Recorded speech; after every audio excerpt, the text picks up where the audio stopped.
then it's willingness to cooperate.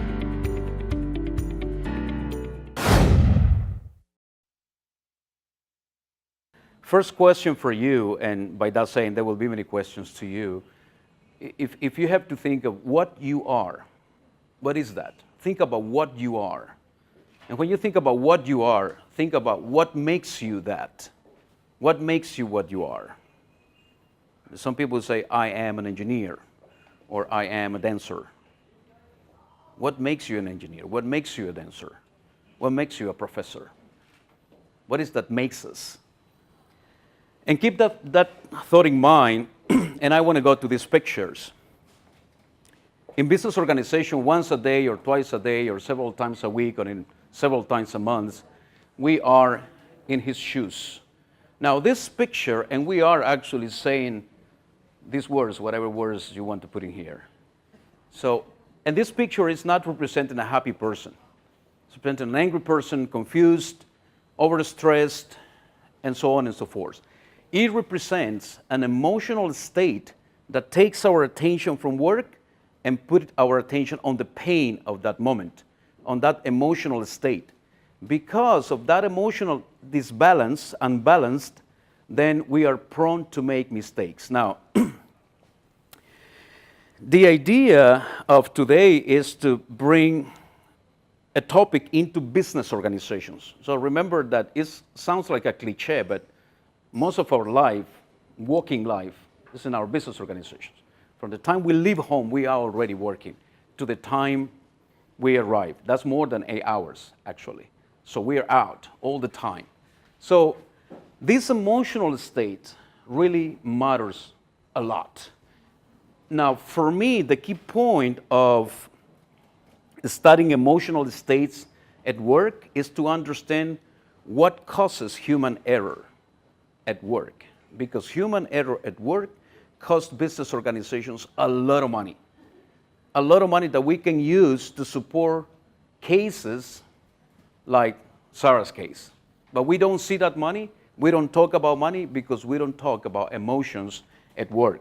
Remember what they say, if you are a professional, you leave your emotions at home. You can't, simply because you are emotions. Now we learn to control it. That's the trick. In 1995, I was hired by my embassy in Taiwan, and my role was to help Taiwanese and Central American business people and politicians to deal with their little misunderstandings. In trying to help business people, I don't have a number, but I would say 80% of those cases failed. And when I started noticing the failure, I started paying attention to why is that these people cannot actually reach an agreement. So diplomacy, international trade, organizational development, later education, I noticed the same thing. And that very same thing is this road to organizational waste and loss. We all have a personality. When you hire a person, or when someone hires us, you hire that personality. You are hired with your personality in it, period. You cannot take it away. So that personality, for example, I'm Latin American, and there's something that I call the national personality, the country's personality. And someone from Germany and someone from France, we have a way to act, we have a way to behave. Plus our personality that defines how we act. This action creates a reaction in the people we interact with. The way we say hello, hi, what's up, that creates a different reaction. And so this action may touch upon the ego. And this ego, depending on how strong this action is perceived, so is the length and the strength of the ego reactions. Okay?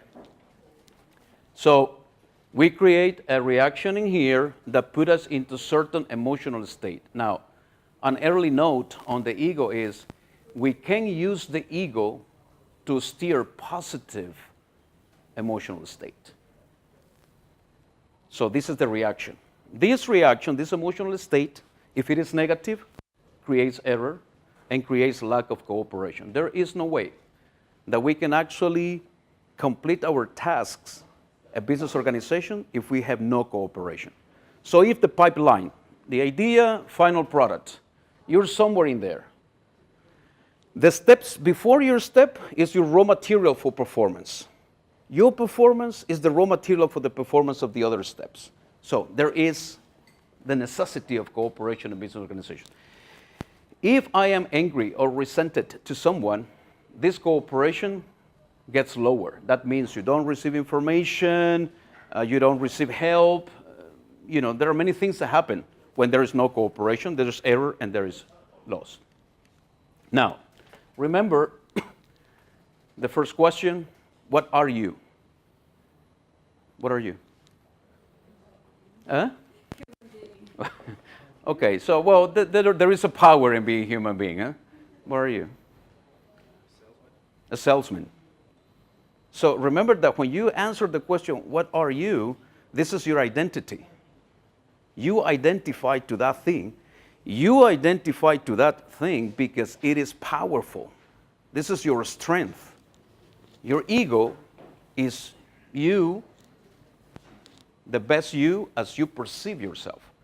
You identify with something that to yourself is positive, is powerful. Yes? Now, your ego is your defense mechanism, your natural defense mechanism. So our personalities go from our reactions being very instinctive or our reactions being very rational. We are somewhere in this continuum.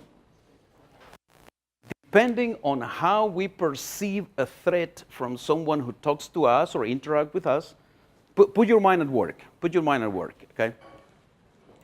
Someone at work, your superior, your colleague, your subordinate, whatever it is, act towards you and you perceive danger. When you perceive danger, you protect yourself. Instantly, you do. So the brain works pretty quickly. But what the brain does is it takes immediately information from the environment and information from here and here and information from who is the person you are going to react to. So if we go back to the cooperation thing, if this is a person you cooperate with and she or he cooperates with you, you feel safer. If this is a stranger, you are guarded. Until this person doesn't become a stranger, you go lower your guard. Yes? So, the ego is what makes us in society. That's it. All of us have an ego. It's just how we use this ego, what matters, right? Your ego, your identity to yourself. Now, because the ego came to acquire a certain negative connotation in society. When someone wants to call you egocentric, we don't want to be called egocentric. I don't want to be called egocentric. But if I'm good at something, I make sure that you know by me. Anyhow, so this is you. And the key point is that it is always with you. You never leave your ego at home. Never. The day you leave your ego at home is because you stop existing mentally. You're a vegetable. So, because in society, this is what makes you, your value in society is your ego, your strength. So, if you go into the business organization, your value in business organizations is the reason why they hire you, or the reason why you hire someone, because you have a strength that your business organization can use for the benefit of the organization. That's your strength. So when you enter as a salesperson and you're a good sales, I'm a salesperson and I know I'm good. And then you feel confident about that's your ego. You don't necessarily enter and say, okay, so here's the sales guys. No, you don't do that, right? But within you, you trust in your capabilities at this point. Now, this is a rough picture of business organizations, right? So we have different layers, and these different layers represent human interaction with different levels of power and risk, right? So we say the ego, defense mechanism. Where there is power, there is competition. Where there is competition, there is attack and defense. So, if the ego is a defense mechanism, because of the power factor in organizations, the ego is always on. Now, risk level, we say, for you to complete your task, or for you to succeed in whatever you're going to succeed, to perform well, you need collaboration.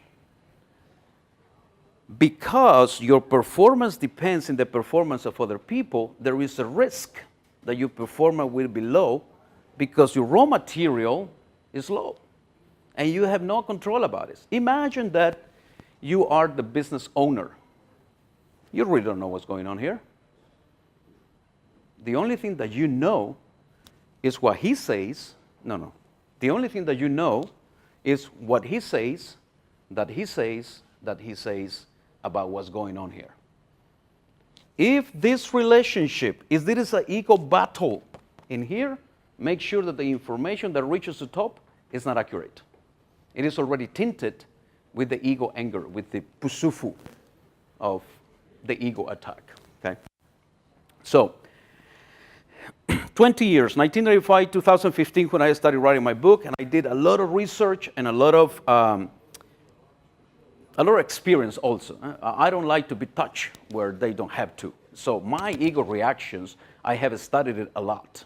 How can I use my ego to attack or to defense? And I use it many times in a day. So what I notice is that regardless, diplomacy, international trade, bicycle industry, textile industry, garment industry, manufacturing, sales, and those industries that I've been working, at the manager's level is where the ego battle is stronger. Why is that? Because these guys are more in danger to be fired. Why is that? Because their performance depends on the team's performance. And I have also seen so much of anger between these two guys, but less of an anger between these two guys and between these two guys. He's the boss. But he is not the boss, he's the manager. And they know that as they fail, he fails. So, of course, here we're talking about antagonistic reactions when things go wrong. Something is wrong in the relationship. Right? So I call these guys the one in the where the ego battle is stronger, and I call these guys the ego sufferers and the ego reactors. I show you a case later on, and because of that case, I call these guys the silent and most powerful warriors. One button pressed wrongly at the end of the pipeline, and you mess up the whole thing. One button, one action, one color, one button, a different color. You send the sample to the US or France or whatever, you have to make changes quick, and you have air shipments going on. Air shipments is a lot of money. A lot of money. One of the cases that I encountered, 2006, I was hired by a company to help them move from family business to international, to global corporation. They have many locations with the same boss, but different umbrella completely. They were working totally separate. So the team in charge of 70% of that division, 70% revenue of that division, have 100% of the revenue in one customer, and have a VP who was the wrong person, a personality, a very egocentric person, I would say.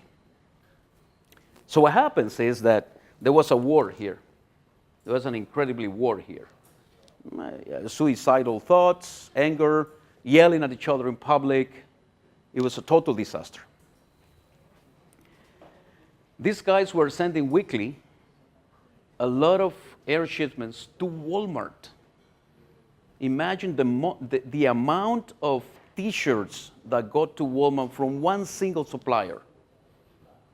And so this team was going down, and that division was going down. So we kind of fixed that part into that thing. No. Why is it that they were there were these air shipments because there were mistakes. But when they were going to look for the mistake, they will find, a red button when it should be white. And then you go and dig into who this, and you lose a lot of money doing this. And it was just a simple step by one person right here. Did my boss know? No idea about it. And my boss, of course, comes to this person. So that's why here, this person is into too much stress. And it depends on these people and on these people. So, ego battle, really strong here. This is what I noticed in business organizations. So, 1995, 2015, I started documenting reactions, people's reactions. I call this ego forms or ego reactions. So, and I came up with these 7 forms of reactions, which now I call the ego forms. Seniority ego, which is related to, so the ego is a defense mechanism, right? When do you need to defend? It's when someone attacks your weakness or challenge your strength. Yes? Okay, so someone challenged seniority. Seniority understood as in you're being long enough there, longer than I, in the company, in the industry. Because of the time you've been there, you know what you know and I don't. That's the seniority ego. So if someone challenges this, the senior reacts. And then it's the superiority ego. That is based on your hierarchical level, your decision-making power, basically. Someone challenges your authority, then you react. Generation ego. So generation ego has an age element, but basically generations are separated by style, by lifestyle, by concepts of life and work. So we say young generation and older generation, that's what we put it. But we can call it also the millennium generation and the baby boom generation, and that's the mindset. And that mindset is challenged sometimes. So later I tell you what is the risk level of these egos. Industry knowledge ego refers to whether you know the industry by experience or by systematic studies. Basically, here is experience versus academics. That's pretty much the thing. So once my experience in the field is challenged by an academic, then I use my experience to prove. Now, one important thing that I realize, and that I agree very much in business organizations, is that nothing can substitute experience. But why I became an academic is because the academia give you the methodology to replicate systems. Experience, when you become intuitive in what you're doing, intuition is not a magical thing. It's because you've been doing it so many times that it comes automatic to you. But you can't reproduce that. And for business organization, this is not really very good. So the understanding of all the factors that compose a phenomenon, you get it from academic studies. The understanding how things really work at work, you develop through experience. So that's a battle. Network experience, the network ego refers to the breadth, the depth, the length, and the importance of the network for the organization, not for you, for the organization. If you have a wide network, you have a deep relationship with people in your network for a longer time, and that network is important to your organization, that's your strength. That's become your ego. Because at some point when I'm in danger, I'm going to pull my network to stand by me and support my standpoint. Because otherwise, the organization is in danger. My network will, at some point, follow me, depending on the relationships. And then a skills ego is how important that skill is to the organization. If you have a skill that is rare, that becomes your ego. If you are the only hammer in this carpentry, that's your ego, that's your power. And then it's culture ego. And culture ego refers to, I don't necessarily agree with this, but that's my personal point of view. Worldwide, we see developed countries and underdeveloped countries. And so if in the world you are regarded as a developed country, you are more egocentric in terms of where you're coming from than if you are from an underdeveloped country. This is depending on where you are. Your location matters. But this ego refers to where are you coming from and how this country is regarded in the world, as a high or low, okay? Now, so these are the reaction and this is the stimuli. What triggers, why people trigger that reaction? What triggers seniority is the new people, new skills, or new technology. When someone new enters the organization, the elders in the organization, the senior people in the organization, feel a little bit of threat. Is it people coming to substitute me because I don't have this new skill? Or because I'm a man and she's a woman? Whatever reason it is, I've been longer here enough if something new is coming, it triggers that defense mechanism. Superiority, actually what matters for superiority is more the form of the message. What people say to you that sounds like a command. And if you are the boss, you think about it, are you challenging my authority? And that is what triggers this ego. Generation ego, new ways of doing things, proven ways of doing things. Doing things in these ways because the generational logic tells you do it in this way, or because another generational logic tells you can do it another way. Network, when is that the network ego reaction comes about? When you and I, at a one-to-one basis, cannot reach an agreement. So you call a third party to help you mediate. Couples do couple therapy because that's it. They cannot go further. So that's a psychologist come and help. It's a third party. The third party that we use in here is our network. The stronger, the more important, the deeper the relationship that we have with the people that can support us, and then we call it on. And the skills has to do with the novelty, the importance, dependability of the relationship. Okay.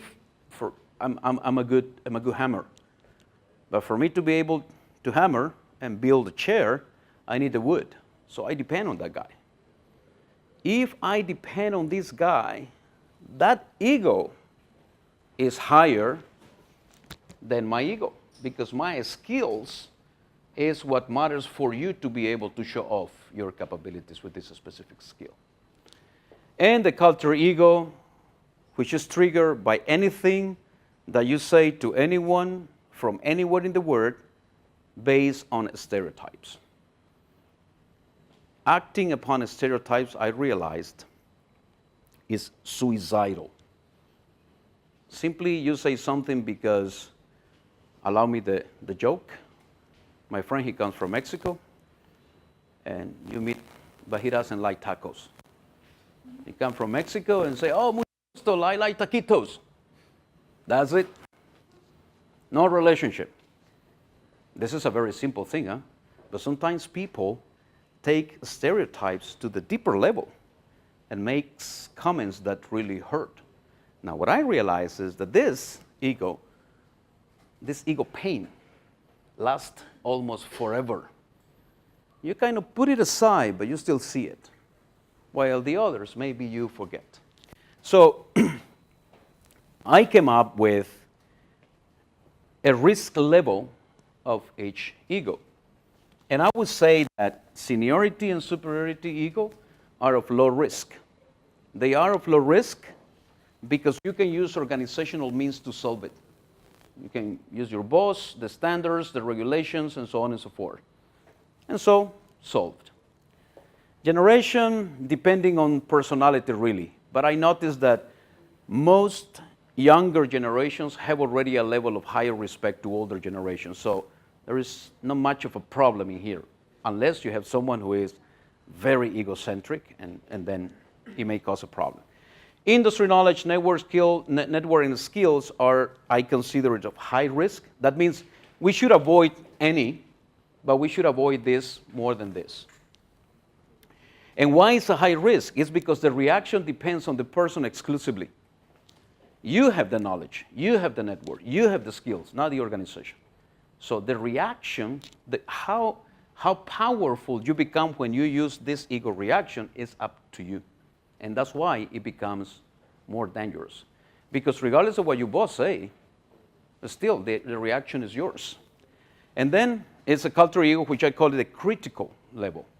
And I call it critical level because everything in here and everything you do, and the concept of good and bad and formal, informal, respectful, not respectful, intelligent, whatever, hardworking, is culture given.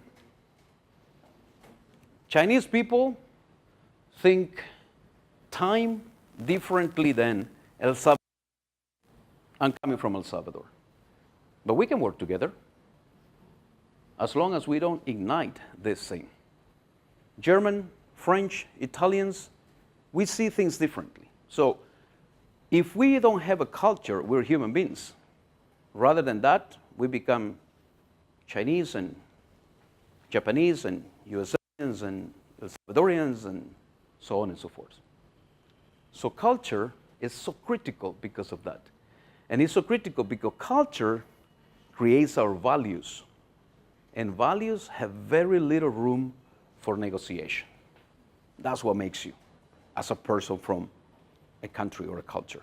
So most of the time, I was speaking with one of the attendees today, say, most people I noticed in 1995, Taiwanese business people, Central American business people, at the meeting table, they go to the meeting table without cross-culture training. And so the only thing that they have really is the stereotypes. And so the only reactions that they actually have is based on those stereotypes. Sadly enough, there's a lot of failure because of that. And those people, I notice, when this ego, the cultural ego is triggered, it lasts for longer. And the impact is deeper.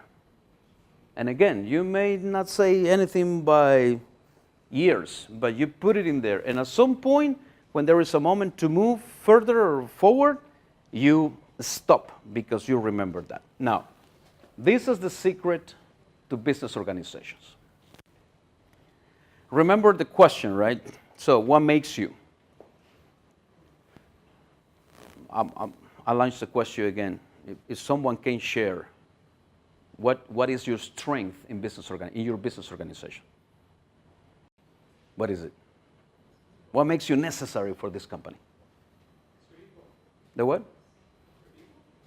The what? No.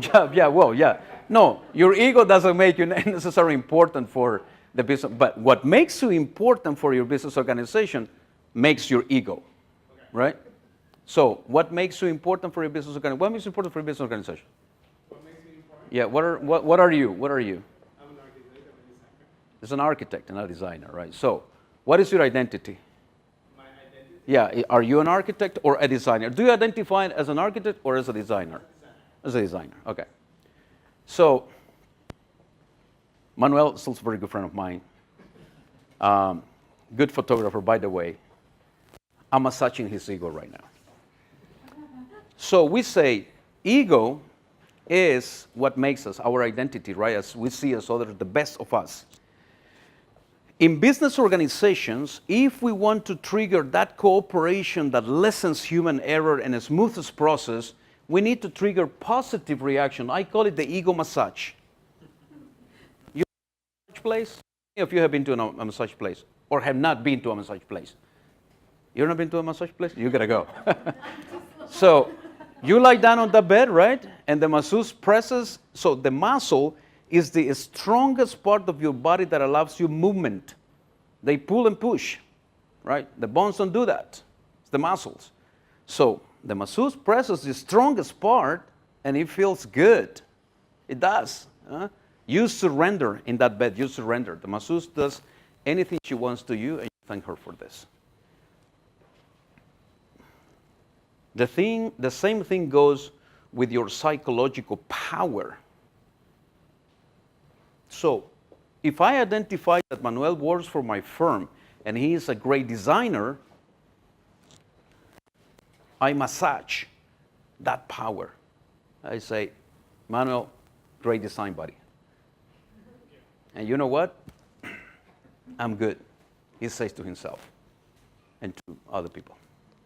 And later on he will say, no, I like my boss. You know, why do you like your boss, by the way? Do you like your bosses? Okay, we have your business card, so don't tell me that you don't. But let's say, when is that you like your boss? Why would you like your boss? When you learn. Excuse me? When you learn. When you learn, so there is a chance to grow, right? What else? Because this person understands you. Recognize. Huh? Supports you. Recognition, right? A recognition of your value to the organization, right? Huh?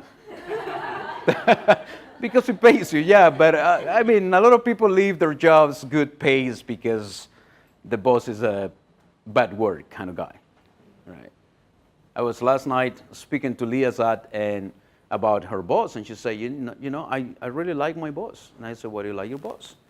Because, you know, it's the way he treats people. And we were talking about the ego massage, and she said, yeah, it's true, you know. He does that. And feels sufu. So the trick for those who want to improve that relationship at work is the ego massage. But you have to mean it, really. For you to mean it, you really have to know what the professional value of that person is. When I was hired in one of those companies in Taiwan, my boss introduced me to the team. So he goes, oh, this is Miguel. He comes from El Salvador. And whatever. He didn't say one word about my professional capability, not one word. This guy lost me day number one. But I stayed because I realized this is going to be a good opportunity for me to enhance the value of my research.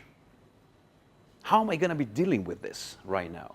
How am I going to build for me an image, a professional image that my coworkers will respect and so they will give support?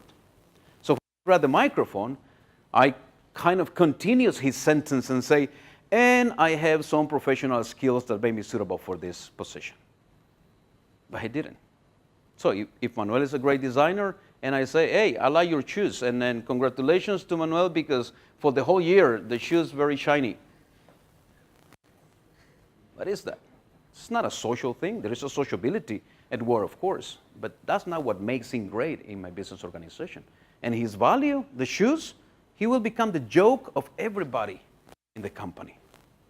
He's gone, today or tomorrow.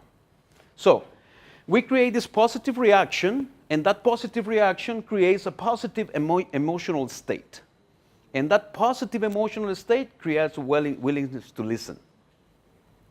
And what happens when someone listens to you? You listen. And what happens when each other listens to each other? There is mutual understanding. And when you understand the pain of the other person, and when you understand the value of the other person for your process at work, then it's willingness to cooperate. So basically, the positive reaction depends on you being able to recognize the value of the other person and the value of the other person for you. You got to be a little bit pragmatic. I know that this person is a good drawer, and I am a good product maker. I have this idea about this product. Okay, so I'm the idea creator, and then I need the drawer. I need to materialize the thing before it goes to producing the sample, the prototype. So I recognize that his capabilities as a drawer give life, visual life, to my ideas. And so I prize that, and I use that, and I give him value because he is collaborating to something that is going to be in the market at some point, right? And then that's a positive thing. The recognition of the value of the other person and the recognition of that value for my own benefit. And then is the ego attack. If I know, okay, so Miguel over here, you're very tall, sir. Yes, and I'm very short. If he sees me short and teases me on my low height, he is attacking me on my weakness. And I will use my legs as a good kicker, strong, to kicking down there. He can actually take loan together. That's his weakness. This is my strengths. I will at any time use my strengths to counterattack. If he challenges me as a photographer, okay, so it's not that I'm a good photographer, but I really like photography. So I like to believe that I'm good. Okay, so he comes and challenges my photography, right? And then just challenge my ego as a photographer. And I will take better pictures and then make it more public and get a lot of people saying, Miguel is good, Miguel is good, Miguel is good. That might be a reaction that I would do. But that would take me away from doing something else just because I am want to be in a war, an ego war with Miguel. So when we create this negative reaction, we create resentment. Well, there could be anger, sadness. As I say, so in that business organization and several others here in China, I have met people that have actually suicidal thoughts because the stress is so high and the support is so little in the organization that they actually find loneliness. So you create this, the reaction then is silence or noise. I yell at you or I punch you, which very rarely happens, or I remain quiet, but yet I'm hurt, and I'm finding out the way to hurt you. No willingness to cooperate, we say. Human error. The process are not smooth. So things go bad in organization because a negative reaction, negative ego reaction, or things go good in the organization because, positive reactions are steered. Now, this is something very curious. If you go to a restaurant or to any place and the service is bad, you tell everybody that the service is bad. And if the service is good, you tell one or two persons, right? That's the principle of customer service. The good is told to 5, the bad is told to 1,000,000. Yes? I do that. I'm pretty bad. But in the ego, actually they go hand to hand. And they would say, this positive ego reaction creates a more communication. You tell more people. Why do you tell more people? Because this recognition from one person is an opportunity to gain a recognition from a wider social group. All want to be recognized for a wider society. Maybe not for the whole world, but let's say instead of only one, how about everybody in the organization, right? So you tell more in here. Okay, so positive reactions, negative reactions. Now, just to put it into business organization are here to make money, yes? We don't make money, we go do something else. Not only money, we can serve society, but what I'm saying is, if you don't have money, you help nobody. You are there to be helped. Research shows that 80% of organizational accident is due to human error. Now, normally, we know the human error, we know the consequences of the mistake, and we know who made that mistake. And that's it.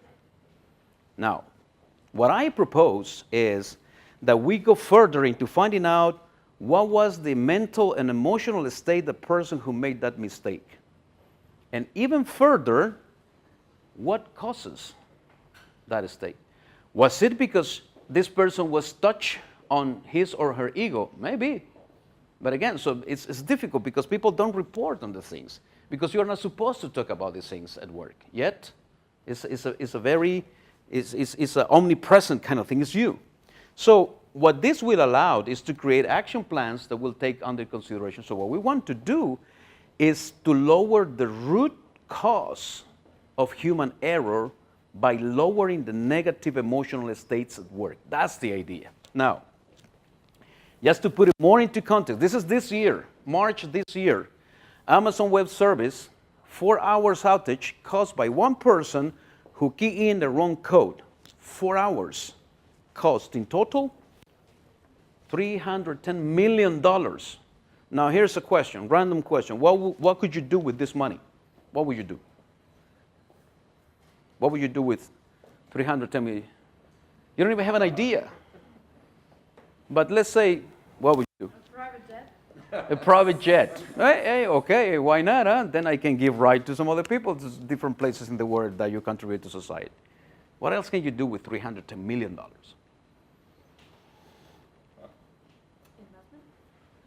Investment? Okay. More prints?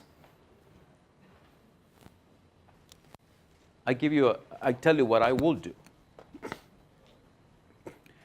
Building schools plus clinics are projects that I want to develop in El Salvador as my giving back to the country that brought me to the world. Okay? This is my giving back to society. With $310 million, I can complete 387. I don't need that many. So my country is just the tiniest thing on earth. 387 projects. That represents more than 77,000 children, teenagers that are moving towards a better future because they will have a better education. Now, the education are international standards because when I go home, my ego is my international knowledge. I can tell you what it is in 27 countries in the world. So I have connections in 27 countries in the world. I have connections in 15 countries in the world with education. How much real advice in education can I get from all those experts and telling, hey, I want to educate these kids. What should I do? And then create that. So that also represents more than 38,000 families that will boost their economy because the project includes the schools, good education, the clinics, physical health, and the training to the families on micro business and international trade. So that while the kids are studying, the parents are producing something. Now, this is for 2 years of function. Budgeted 2015, I need $800,000 per project. And that comes to this based on this money. Now, if you can see the map, these color areas are where the coffee plantations are located in El Salvador. I want a project here, a project there, one project. There's a 10. I don't need 387. But if I have 387, that means that I am boosting my whole country's economy, and I can actually accelerate that positive results with this money. So I go to Amazon and say, hey, I lower your human error, the rate of your human error, and you support my two pilot projects. I need less than $2 million for this. You already lost 310. See what I said? But this is just to put it into the context of what human error can actually cause. Now, again, I don't care about the human error. I care about what causes the mental state that pushed that person to make the mistake. So, to wrap this up, this is what we need to remember about the ego. It's you. That's it. It's as you, your identity as you see it, right? And it's always with you.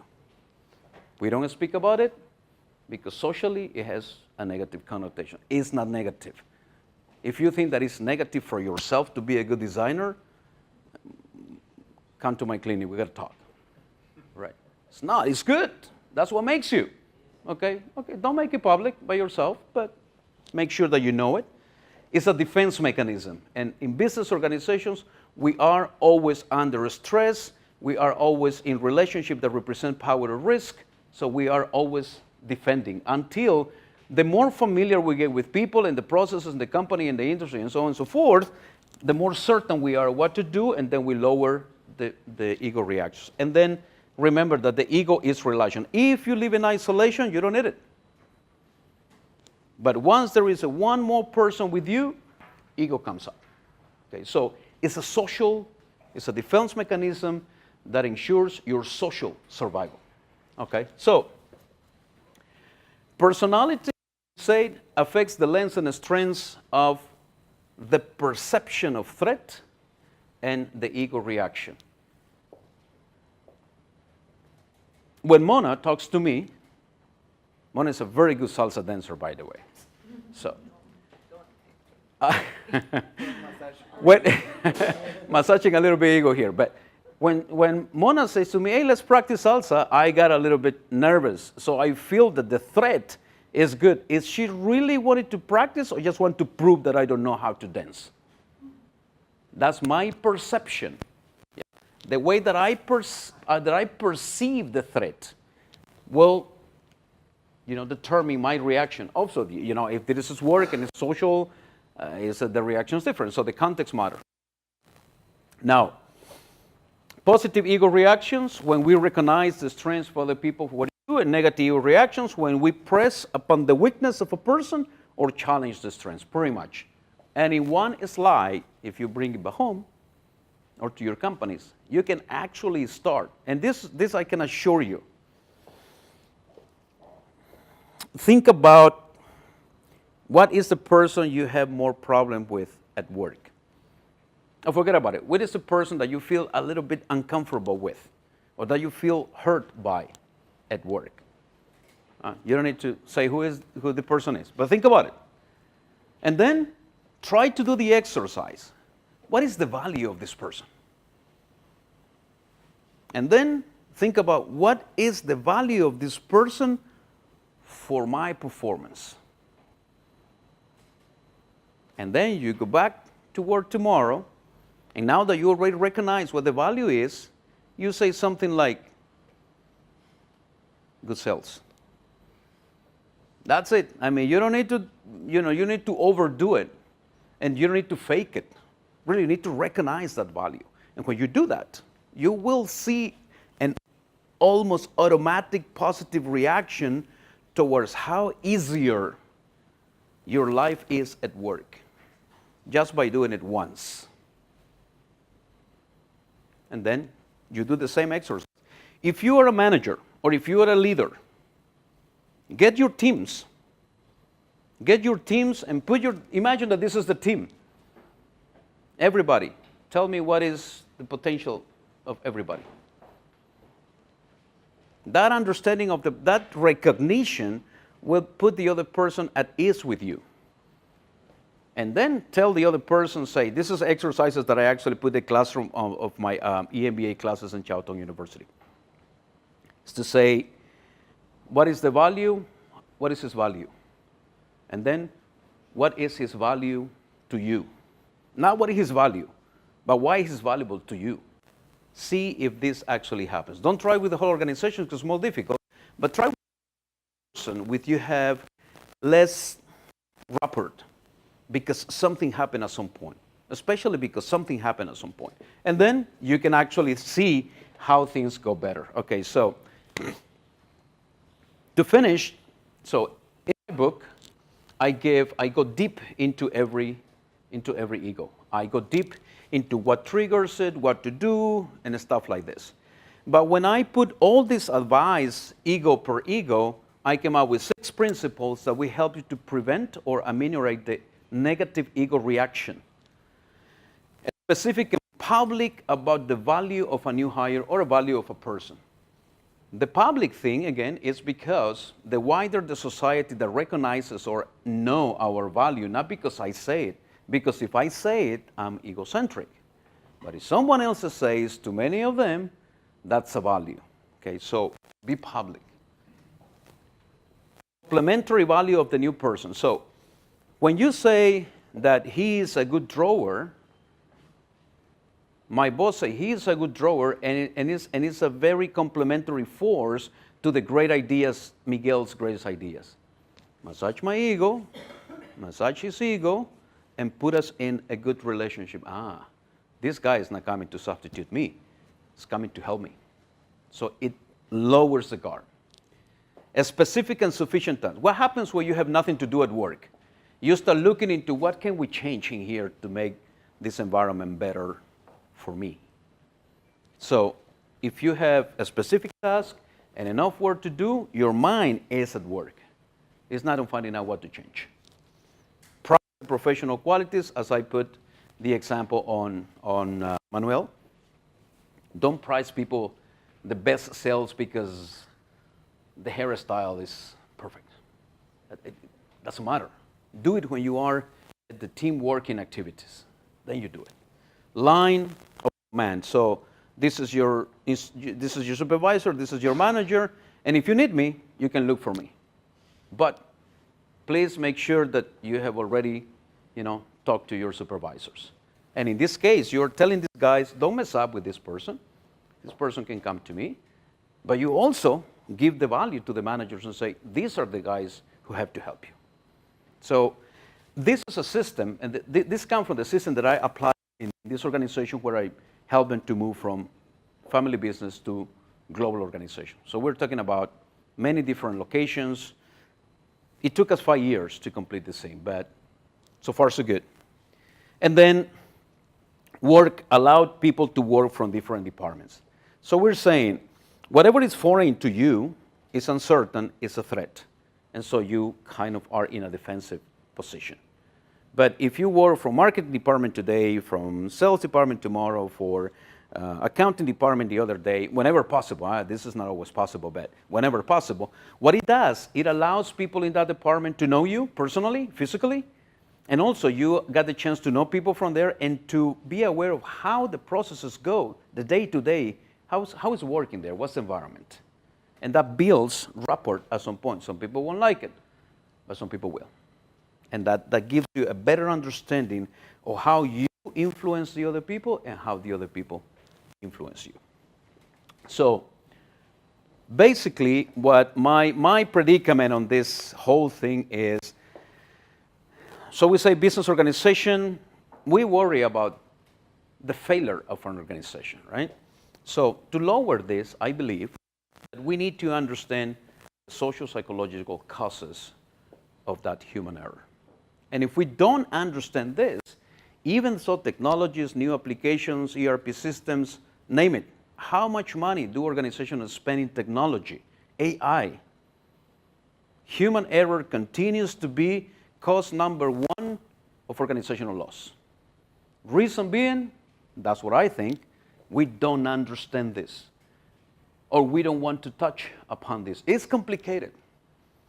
It is complicated. You cannot sum 1 + 1 = 2 when you go to social psychology. You can't, because human beings are so brittle. We change from one day to another. So one word, as to say, one word, hey, that was a very good move, good sales, changes completely his emotional state. So, but we need to understand this.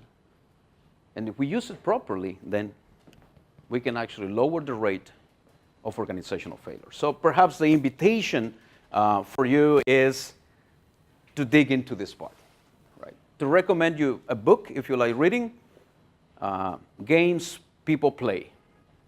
And this is easier because it's only 3 roles that it represents, but you will find out when you're reading the book, oh, that looks like Miguel, that looks like Mona, this, you will.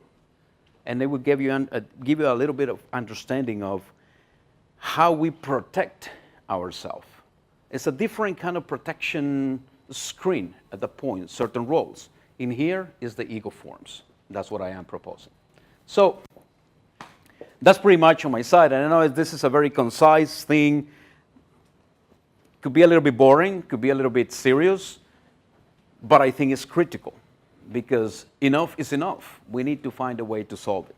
So now I want to pass the microphone to you if you have any questions or if you want to share certain cases that you have right now in your business organizations, and maybe we can all together help you to solve it based on the ego principle. Allow me the say. So thank you very much.